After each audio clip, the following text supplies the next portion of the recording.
My girlfriend said, "I'm still seeing him. Deal with it." I replied, "Okay." Then I packed my bags while she was at his place and left a note on the counter. "Good luck with him." She came home to an empty closet. I'm Jake, 29M.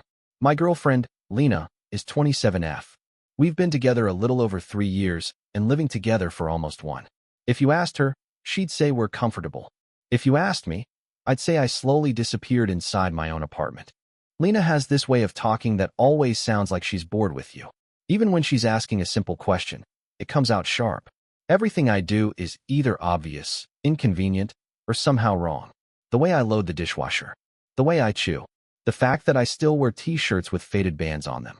She likes to remind me she's outgrown that phase. It didn't start like this. At least I don't think it did. But somewhere along the way, her patience evaporated and I became more like furniture she trips over. About 2 months ago, she started going out more. Not girls' nights. Not work events.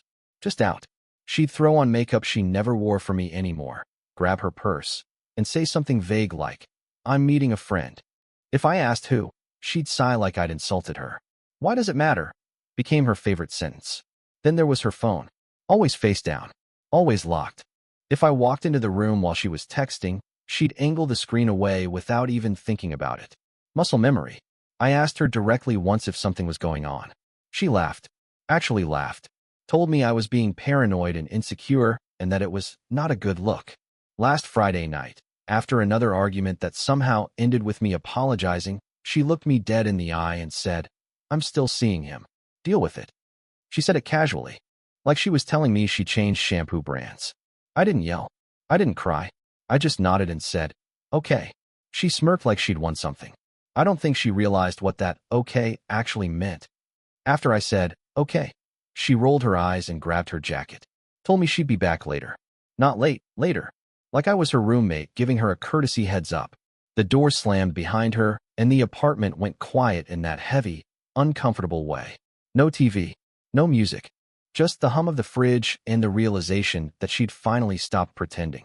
I sat on the couch for a while, staring at the dent in the cushion where she always sat with her legs tucked under her. I wasn't angry yet. That came later. At first, it was just clarity.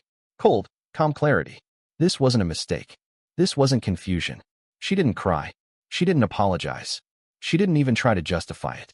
She told me she was seeing another guy the same way she told me we were out of oat milk. I went into the bedroom and opened the closet. Her clothes took up about 80% of it. Dresses she wore out with friends. Shoes she said she needed. Jackets she bought because they looked expensive. My side was a narrow strip of hangers and a couple of hoodies shoved on the top shelf. That's when I started packing. Not dramatically. Not angrily. I grabbed a duffel bag first. Then my old suitcase from under the bed. I folded my clothes carefully, like I was packing for a trip. Socks rolled. Shirts stacked. Jeans folded the way my dad taught me. As I packed, I noticed how little of the apartment was actually mine. The couch she picked. The plates she liked. The framed photos of places we went that she barely remembered. Even the bedspread was hers. I'd wanted something darker. She said it looked depressing. Halfway through, my phone buzzed. A text from her. "Don't wait up." I didn't respond. I took my toiletries from the bathroom. Left the fancy stuff she bought. Took my cheap razor, my toothbrush. The cologne she always complained was too masculine. When I zipped the suitcase, it felt final in a way I hadn't expected. Like a door quietly closing. Before I left, I grabbed a sticky note from the junk drawer. The pen skipped a little as I wrote, but the words came easy. Good luck with him. I stuck it on the kitchen counter, right where she'd see it when she came home. Then I took my bags, looked around one last time, and walked out without locking the door. I slept on my brother's couch that night. He didn't ask questions, just handed me a beer and nodded like he already knew. I stared at the ceiling until morning, replaying her voice in my head. I'm still seeing him. Deal with it. The thing that hurt the most wasn't the cheating. It was how easy it was for her to say it. Around noon, my phone blew up. Missed calls. Texts stacked on top of each other. Where are you? Are you seriously being dramatic right now? Did you really leave? Jake, answer me. I waited. Let her sit in it. When I finally checked my voicemail, her tone had shifted. Not apologetic. Panicked. She came home to an empty closet. She didn't say that directly, but I could hear it between the words. The way she kept asking where my stuff was, why the hangers were gone, Why I took the nightstand lamp like that was some kind of betrayal. You didn't even talk to me, she said in one message, like I was the unreasonable one. That's when I texted her back. Just once.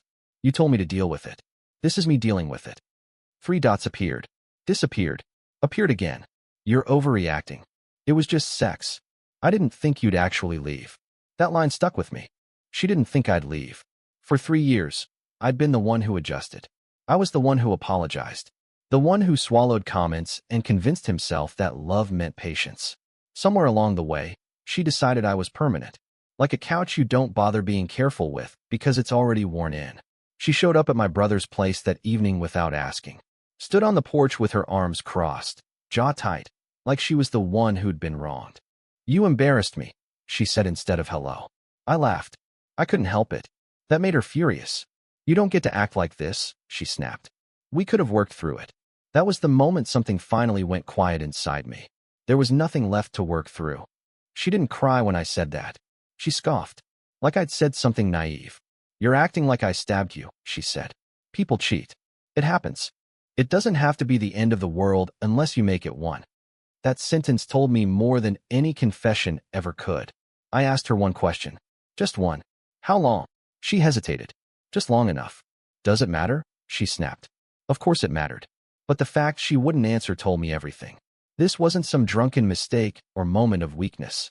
This was a parallel life she felt entitled to, with me subsidizing the boring parts. She stepped closer, lowering her voice like she was being reasonable.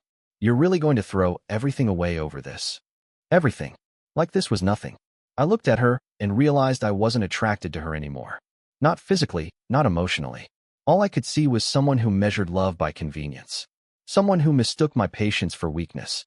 I told her I'd come by later to grab the rest of my stuff. She rolled her eyes again and muttered, unbelievable, like I was the villain in her story. That night, she texted me at 1:43 a.m. I miss you. He's not you. Can we talk tomorrow? I didn't reply. The next morning, a mutual friend messaged me asking what happened. Apparently, Lena had already framed it her way. She told people I stormed out, that I couldn't handle honesty, that I was controlling and dramatic. I let her have it. By the time I went back to the apartment 2 days later, she wasn't there. I could tell she hadn't slept much. The bed was a mess. Wine glasses in the sink. His hoodie on the chair. I took the rest of my things quietly. My books. My tools. The spare charger I always had to lend her. I noticed she'd taken the sticky note off the counter. But the closet was still empty on my side. And for the first time in a long time, so was my chest. A week passed. Then 2. The quiet settled in differently than I expected. Not lonely. Just still. No tension humming in the background. No waiting for the next comment that would make me feel smaller. Lena didn't handle that well. She started finding reasons to text me. Logistics at first. You took the blender. It was mine, I replied. Silence for a day. Then something else. Did you cancel the internet? Yes. Another pause. Then, you're being petty. That word again. Petty. Her favorite way to dodge accountability. She showed up again unannounced one afternoon while I was grabbing the last box from the apartment. This time she was calmer. Sweet, even. That version of her she used when she wanted something. You know, she said, leaning against the counter. He's actually not that great. Kind of immature. I didn't look up. Just kept taping the box. You left over nothing, she continued. We could have redefined things.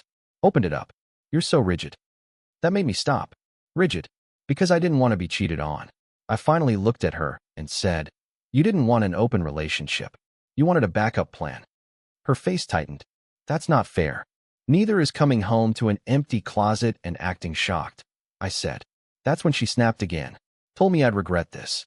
Told me no one else would put up with me the way she did. Told me I was average, boring, replaceable. And here's the thing, I believed her once. Maybe for a long time. But standing there, holding a box of my own things, I felt something shift. If being with her required me to shrink, then being alone was an upgrade. I carried the last box to my car. She didn't follow me this time. As I drove away, I checked my mirror. She was still standing in the doorway of the apartment we shared, arms crossed, looking angry and confused. Not because she loved me, because I left. Life didn't magically improve after that. It just got quieter.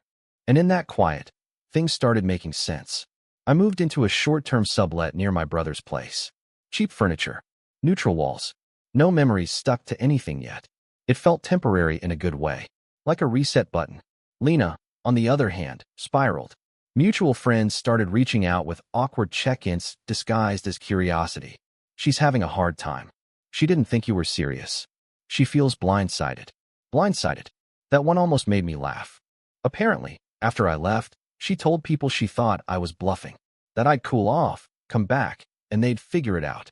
She even joked about how dramatic I was being, right up until she realized I'd actually taken everything that mattered to me. I heard through the grapevine that things with him weren't going well. Shockingly, turns out when you start a relationship by cheating, trust isn't exactly the foundation. Who knew? One night, she called me drunk. Didn't say hello. Just started crying.